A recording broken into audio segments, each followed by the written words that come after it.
Hello সবাইকে, good morning. না, এখন অবশ্য মর্নিং আর নেই, এখন প্রায় 12টা বাজে। আকাশটা এতটাই মেঘলা যে দেখে বোঝারই উপায় নেই। আমি একটু ব্যালকানিতে এসেছিলাম এই ফুলগুলোর সাথে একটু বন্ধুত্ব পাতাতে। এটা কি ফুল বলো তো? দেখো, গাছে কি সুন্দর ফুলের কুঁড়ি এসেছে। এটা হলুদ জবা গাছ। তখন প্রায় বিকেল 5টা বাজে। হঠাৎ করেই মুষলধারে বৃষ্টি নামলো। ব্যালকানিতে এসে দেখি ওইখানে একটা ফুচকা কাকু বসে আছে। তারপর যেমন ভাবনা তেমন কাজ।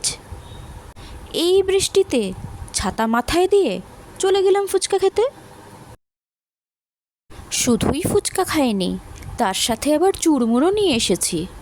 তবে যাই বলো না কেন, বৃষ্টির দিনে এসব খাওয়ার মজাই আলাদা।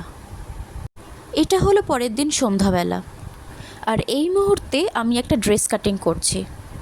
এইটার ওপরে খুব সুন্দর একটা ডিজাইন করার ইচ্ছে আছে। আশা করছি খুব তাড়াতাড়ি এর কমপ্লিট লুকটা তোমাদেরকে দেখাতে পারবো। আর এই হচ্ছে আমি, দেখতে পুরো কাজের মাসি। আজ তাহলে এই পর্যন্তই থাক, দেখা হবে আবার একটা নতুন ভিডিওতে। টাটা।